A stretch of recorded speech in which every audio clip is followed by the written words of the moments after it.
There's a mass exodus happening that nobody's talking about, not the loud kind. With suitcases, maps, or hastily written goodbye letters, there are no announcements, no dramatic gestures. One day, they're just gone. The ones who used to be so present, the friend who shared deep quotes online, the girl who hosted healing workshops, the guy who debated politics, suddenly disconnect in silence. Social media pages go blank. Phones stop ringing. Meetups slowly fade away. No one says anything, but you can feel it, they're no longer there. What's strange is, they didn't leave in anger.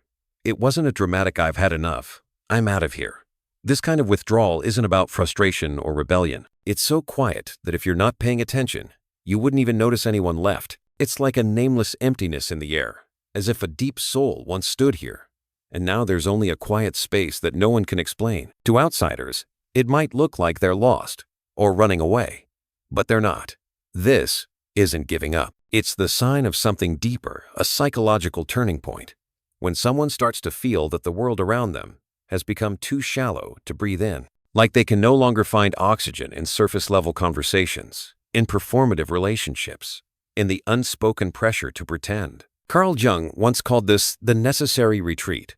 When someone travels far enough along the path of awakening, being present in an unconscious world isn't just uncomfortable anymore, it becomes a kind of pain. Not just "I don't like it here," but my mind and body can no longer take it. They don't hate people. They don't look down on society. They love too much, see too deeply, feel too strongly. And because of that, every conversation that demands them to play dumb or act blind becomes unbearable. Every time they nod at something they don't believe, smile at something that feels wrong, shrug off something fake, a small crack forms in their soul. And then, one day, there's nothing left to compromise. They know it's either disappear or lose themselves completely. The irony is they used to fit in perfectly. That's the part people forget. They knew how to say the right thing, act the right way, follow the rules of social life. They were masters of the mask. But then came the crack. And once they saw what was underneath that mask, they couldn't pretend anymore. They couldn't keep playing once they realized it was all just a role. Real awakening isn't a blinding light at the top of a mountain. It comes like a sigh in a crowded room. It's the moment you realize no one is really listening. It's when you start to feel yourself slipping away every time you try to blend in. So retreat isn't a conscious choice to isolate. It's a psychological survival instinct. When showing up means dimming your own light, a part of you starts to cry out. And to protect what's sacred inside, you're forced to vanish. Some call it running away. But not everyone who chooses silence is hiding. Sometimes, silence is the only way to stay true. Sometimes, not responding is the only way to avoid betraying what you believe in. And sometimes, walking away without a word is the only move left that keeps you whole. Maybe you were the one left behind, wondering what happened to them. Or maybe you're starting to feel it too, that quiet but certain whisper telling you to turn off your phone, to stop trying so hard, to pull back from conversations where you no longer recognize your own voice. There are disappearances that aren't about escape. They're about returning, not to a place, but to something deeper, the truest part of you that got lost in all the noise. And one day, as you sit quietly by the window, you'll understand. Retreat isn't the action of the week. It's the decision of a soul that has gone too deep to keep pretending for one more day. Some voices go quiet, not because they have nothing left to say, but because the world no longer gives them space to be heard. Something happens after you've been gone long enough. The silence starts to speak to you. At first, it's just an empty space filled with doubt. You don't know what you're doing, only that you can't go on the way you used to. But then, inside that quiet, no one else can enter. Something begins to reveal itself. Not an answer, but a clarity. Slow, unmistakable. You begin to see that the world you once lived in, its language, behaviors, relationships, was woven from something not quite real, not lies, but unconsciousness. A kind of collective compromise where everyone silently agrees not to look too closely. Small talk, crowded meetings full of masks, even political battles fought in the name of ideals, they're all just surface ripples. Vibrations on the ocean of the human psyche that most people won't admit they're swimming in. Jung once said, "Society runs on collective unconsciousness. It's not a system flaw. It is the system. Illusions are accepted as truth. Shadows are repressed and projected onto others. And what keeps it all running smoothly is this: no one is allowed to be too awake. An awakened person isn't a rebel. They're just a glitch in the program, a hairline fracture in the code. When you start to see the games others play with such seriousness, and you find you can't join in without betraying yourself, you become a quiet threat to the entire structure. You stop believing in what's called normal. It no longer feels right to answer, "How have you been?" with something hollow. You begin to sense that compliments are often strategies. Even your closest relationships seem to follow a script everyone learned by heart. You begin to see through the masks. And the hardest part, you can't unsee it. Awareness is a point of no return. It's like seeing dust on the glass. No matter how beautiful the light becomes, you can't help but notice the smudge. Awakening doesn't make the world worse. It just strips away the innocence that let you keep playing your part. And over time, that truth pushes you out to the edges of what people call fitting in. Not because they push you away, but because you no longer fit. The words you use, the rhythm you choose, the way you show up, it all begins to feel strange. Too deep for small talk, too real for rooms filled with roles, too quiet in spaces that only value noise. That strangeness makes you feel alone, even when no one is doing anything wrong. You start to feel what others don't want to feel. Not through sight, but through sensing. Someone laughs, but you hear the crack in their spirit. A heated argument unfolds, but you feel both sides yelling just to drown out their own inner voice. A group talks about kindness, but underneath their stories, you feel the presence of unhealed anger. That sensitivity is not a gentle gift. It's a weight. It's knowing that most people don't know what they're doing, and worse, they don't want to know.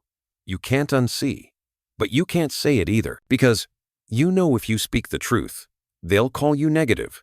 If you admit what others don't dare to face, they'll call you strange. If you stay silent in a room full of applause, you'll be the one who breaks the mood. So you choose silence, not because you have nothing to say, but because you know words from deep places, when offered to ears not yet ready, will be misunderstood, resisted, or worse, ignored. You begin to see clearly all the social tensions, the political divides, the online rage. They're not because people are so different. It's because they're using each other to avoid facing the darkness inside themselves. War is what happens when collective shadows collide. Debates turn into dumping grounds for unintegrated pain. One side calls the other toxic, the other calls back dangerous. But beneath the words is something raw and unnamed. Once you see that, you can't take sides anymore. Not because you don't care, but because you know if you step in with awareness, you'll be torn apart by energies even the people involved don't understand they're releasing. You don't want to fight anyone, but you also can't join them. You have no side, no need to win. You just want truth, and truth has no place in a performance. Separation happens not because you think you're better, but because you realize that to keep fitting in, you'd have to go back to sleep. You'd have to pretend you don't see. You'd have to betray the clarity you've found every single day. And at some point, that's just no longer an option. There are fractures in the system that can't be patched with polite silence. When consciousness starts to see through the collective mask, the only choice left is this: either keep pretending you don't notice, or step back from the play, knowing the price is a deep and quiet loneliness. There is a paradox that those who have begun to withdraw understand very well. You can sit in a crowded room, full of laughter, full of lively stories, and still feel completely alone. Not the kind of loneliness that comes from being without people, but a loneliness that cuts to the bone, as if you are living in a language no one else can understand. You listen, you nod, you try to smile, but in your mind, a voice whispers, "I am not here anymore." This feeling is not about physical distance. You can still brush shoulders, still start conversations, still sip wine or coffee like everyone else. But inside, it all feels empty. The small talk sounds like rehearsed scripts. The compliments, the jokes, even the hugs carry an invisible wall between you and the other person. You realize you are translating from the depth of your soul into the surface language others can grasp.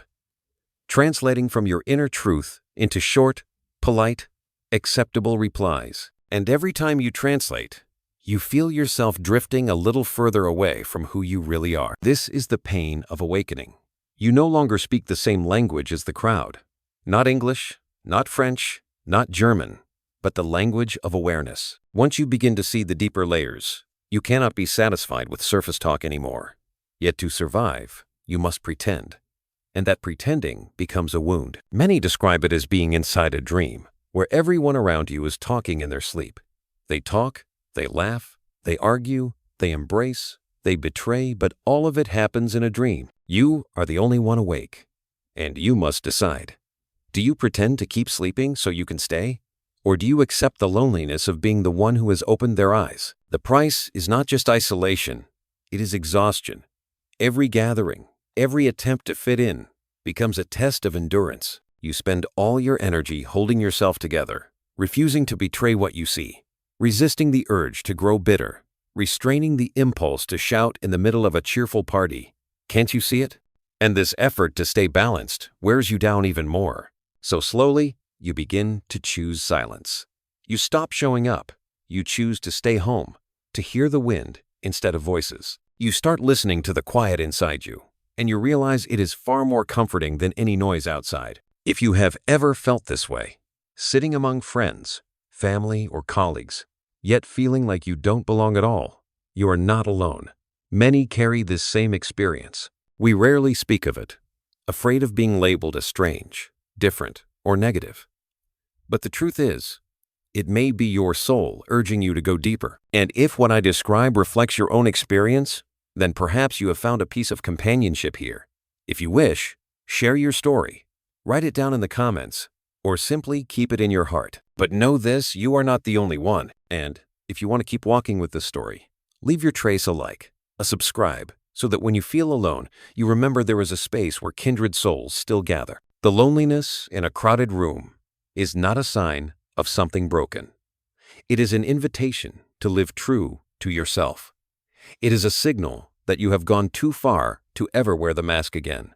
It is a quiet, yet determined call that a new journey is waiting. It is painful, but it is also beautiful. Because the moment you realize you no longer belong, you also realize you are on your way to somewhere else. A place without names, but one you can feel, exists where you do not need to pretend. You do not need to translate. You do not need to endure. The question is, do you have the courage to leave that room, to step through the door, and to embrace the vast silence outside? Some rooms grow colder the more people fill them. And in that coldness, another door opens, leading to what we have long avoided, the darkness waiting inside each of us. Something strange happens when you truly begin to face yourself. The darkness within you stops being so frightening. The parts that once brought you shame, the desires you once denied, the anger you once suppressed, slowly become familiar. You realize they do not make you evil. They are fragments of a larger picture. And when you find the courage to look at them, to integrate them, you become more whole, less blind. But then, when you return to the world after that journey, another truth strikes you. You can no longer bear the way society avoids its own darkness. You have done the hardest work confronting the cruelty, selfishness, jealousy, and greed within yourself. And you have found freedom in no longer needing to blame others. Yet in the collective, the opposite is happening. You look around and see people throwing their shadows onto others. One group calls another evil. One political side blames all problems on the other. One community condemns outsiders to feel pure themselves. It is like a vast stage where humanity keeps banishing its own darkness by turning others into scapegoats. If you have never faced your own shadow, you might think this is normal. But once you have, the sight becomes unbearable. It is like watching people fight with all their might, not realizing they are striking at their own reflections, and you begin to see clearly. Most of the battles society engages in are not about truth, but about psychology. Politics becomes a theater of colliding shadows. Social media turns into a giant projector where millions cast their anger, judgment, fear, and hatred onto anyone who will carry it for them. Once you see, you cannot unsee. You lose interest in choosing sides. You no longer wish to argue about who is right and who is wrong, because you know both sides are only throwing their shadows back and forth. One side calls the other greedy while they too crave power. One side calls the other dangerous, while they too are full of fear and unresolved violence. It begins to feel like collective madness. And the hardest part is this: no one realizes it. They believe they are fighting for justice, when in truth, they are only running from themselves. In the quiet, you understand you cannot join in. Not because you are higher or better, but because to participate, you would have to betray what you see. You would have to pretend you believe they are bad and we are good. But your heart knows the truth. Darkness does not belong to one side. It lives in all. When you have seen cruelty within yourself, you are no longer quick to call others monsters. When you have admitted your own weakness, you are no longer eager to condemn others as cowards. And when you have learned to love your own shadow, you are no longer interested in throwing it away just to feel lighter. This is the burden of awakening. You see too much. Each time you turn on the news, you hear more than the anchor's words. You hear the fear in their voice, the bias in their phrasing, the despair in the eyes of those being interviewed. When you enter a debate, you sense more than arguments. You feel the unhealed wounds, the inner children screaming through every opinion, and it all leaves you weary down to your soul. So you withdraw. You stop watching the news, stop debating, stop playing the game of who is right and who is wrong. Because, joining does not bring light. Joining only drags you into the storm. And once swept away, you too will begin projecting like everyone else. Some will call you indifferent, irresponsible, uncaring. But only you know the truth. Withdrawal is not because you do not care. It is because you care too deeply. So deeply that the collective denial has become unbearable. Withdrawal is choosing honesty with your vision over pretending to belong. Once you have walked into your own darkness, you can never return to the innocence of before. And the price of inner maturity is distance from the collective. There are truths that, once seen, will forever forbid you from going back to your old life. And in that moment, you begin to understand why the masks of society feel so suffocating. It is because you have touched something that no mask can ever hide again, the truth of the self that exists beneath every role. One day, you sit in a meeting, or at a family gathering, or simply at a coffee table with friends, and you suddenly realize you are acting. You know exactly what answer will please others. You know which smile will make the atmosphere comfortable. You even know what story to tell to make everyone laugh. And you can do it. You can play the role perfectly. But deep inside, there is a dead silence. That silence does not come from stress. It comes from betrayal. Betrayal of what you really want to say. Betrayal of the quiet you truly need. Betrayal of the honest gaze you discovered after years of searching within. Every time you do this, it feels like cutting off a small piece of yourself to hand over to the group. And slowly, you turn into an empty shell. Jung called it the persona, the social mask. All of us need it to survive, at least for a time. But there comes a moment, once you have tasted the truth of your real self, when the mask becomes unbearable. It stops being a tool, it becomes a chain. Imagine living in a cramped room with a tiny window. You grow used to bending your back, breathing stale air, accepting dim light. But one day, you step outside, see the open sky, breathe deep, the freedom of fresh air. And then someone asks you to return to that room and live the way you did before. Could you do it? That is what it feels like for someone who has found their true self and is forced to put the social mask back on. It feels like dying all over again. A woman once shared her story. She was a director sitting in a meeting room where everyone spoke with confidence, pretending to be certain. She heard them repeat the same keywords, strategies, and power language. And suddenly, she realized her true voice had no place in that room. Not because she lacked intelligence or experience, but because only the mask of the successful executive was allowed to speak. And that mask for her was already dead. She didn't quit immediately. There was no dramatic exit. But over months, she quietly withdrew. Step by step, she let go. And in the end, she left. Not because she failed, but because she succeeded. Succeeded in finding her real self. This kind of withdrawal is happening everywhere. People leave jobs, step out of relationships, stop showing up in old groups. From the outside, it may look like failure, but from the inside, it is liberation. An awakened soul cannot keep pretending. They cannot sit there and smile a smile that isn't real. They cannot speak words they do not believe. They cannot praise something they know is false. They cannot keep playing a role in a script they have already read. Every time they try, an inner voice whispers, "Not anymore. Enough." You see, the problem is not with others. The problem is with you, with the fact that you have seen. And once you have seen, you cannot unsee. You have touched what is real. And from that moment, every act of pretending feels like betrayal. This is when people misunderstand you most.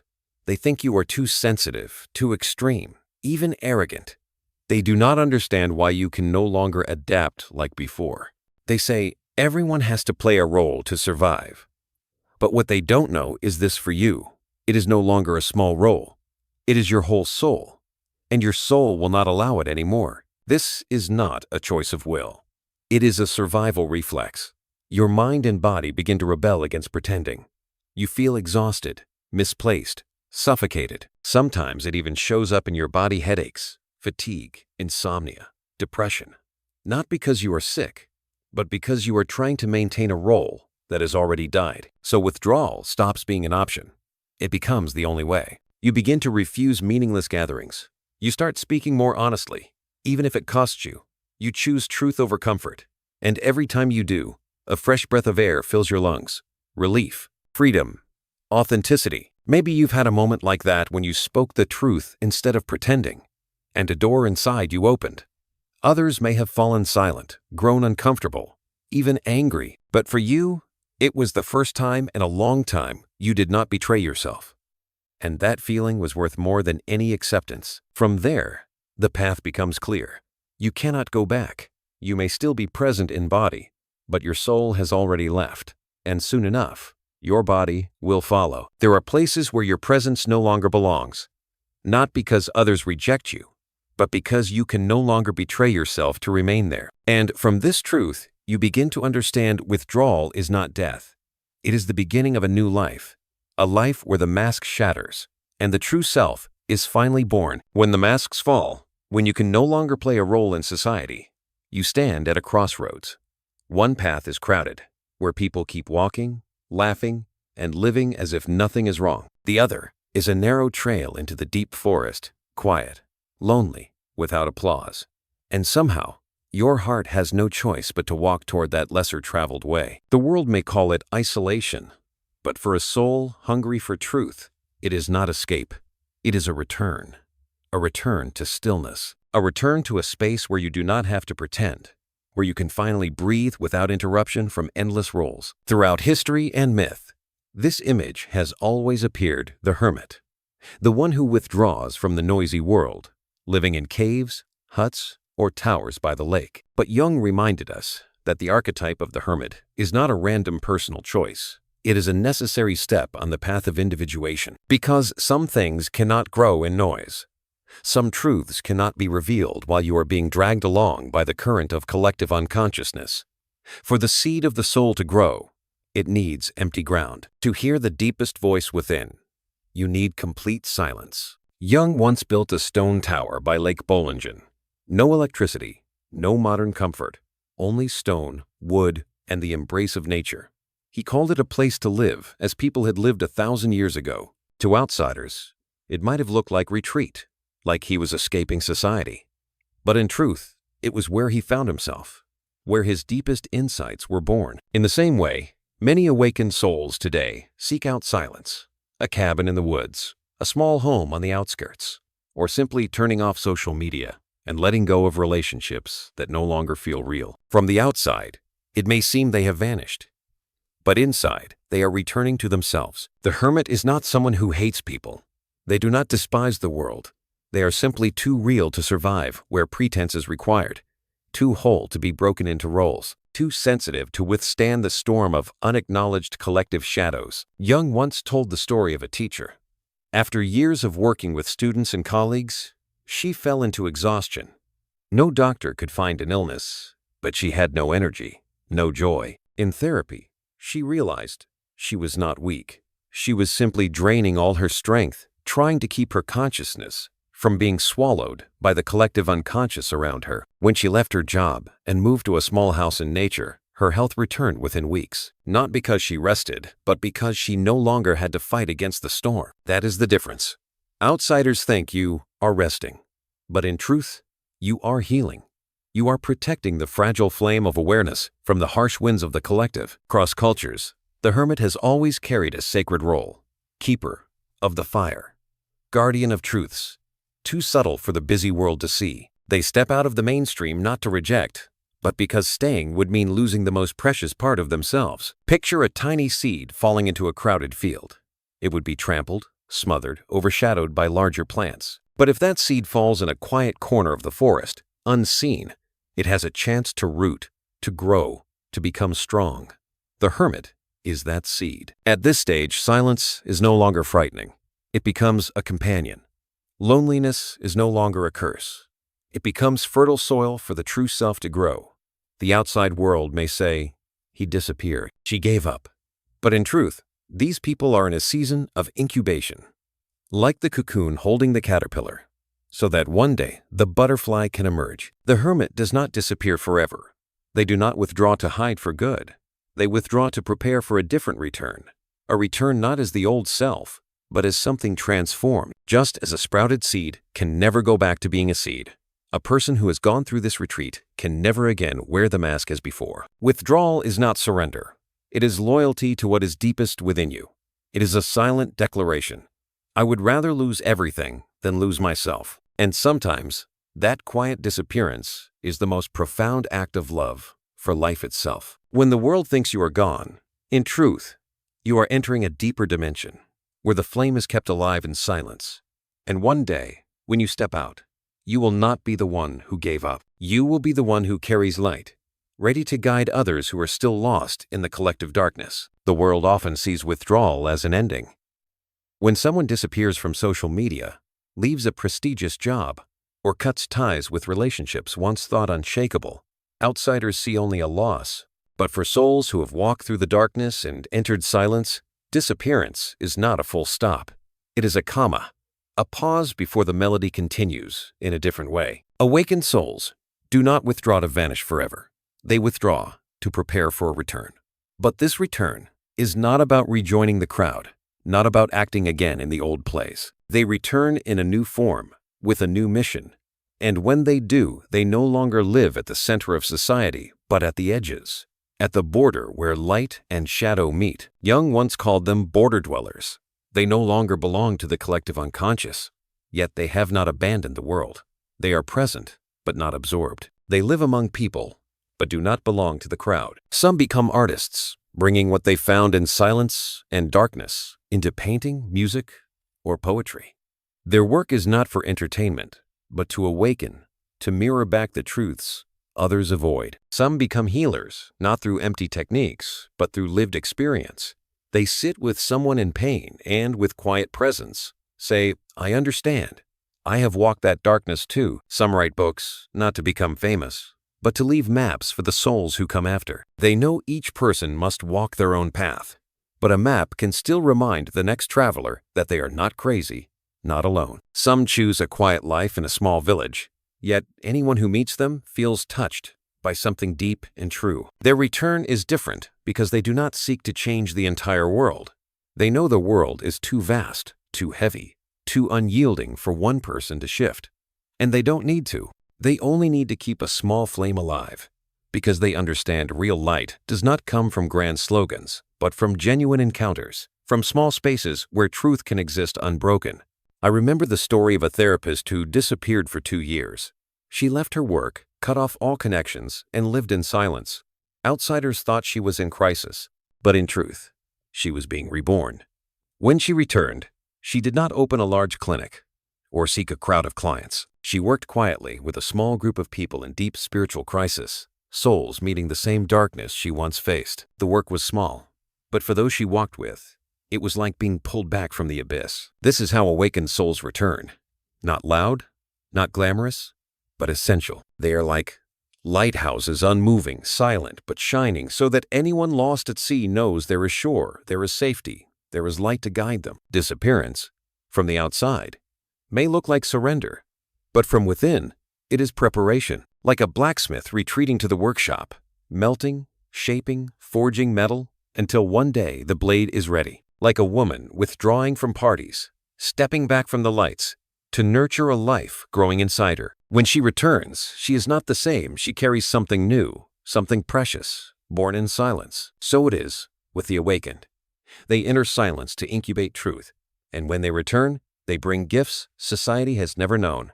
Not gifts for everyone, but for those ready to receive. And this matters, they do not return to the center. They do not become political leaders, celebrities, or stars on the stage. The center demands too much compromise, too many roles, too much pretending. They choose the edges, where few pay attention. But from there they can live true. And from the edges, subtle and steady ripples spread outward, shaping the world like unseen tides. You may have already met someone like this without realizing it. A teacher who seemed ordinary, yet one short conversation with them stayed with you for years. A quiet doctor whose touch made you believe you would heal. An unknown artist whose work stirred something in your soul you could not name. They do not seek the spotlight, but light radiates quietly from the truth they carry. This is the role of those who vanish and return. They become keepers of the flame, not fire to destroy, but fire to warm, to illuminate, to remind us there is another path, another way to live, another truth, beyond the illusions of the crowd. Some returns are not loud, not celebrated, yet they alter the fate of those who cross their path. And in the silence, the small flames are passed along from the hands of keepers to the souls still shivering in the dark, so that even in a shadowed world, the light is never fully lost. And maybe one day, when you look around and notice that the deepest, most awakened people seem to have disappeared, you will understand they have not abandoned the world. They have simply gone into another depth, where seeds of truth are being quietly nurtured. And when the world grows weary of its own chaos, when the crowd begins to long for something more real than roles and masks, they will appear, not with noise, not with claims, but quietly, like a flame in the night. And perhaps one of those flames is you.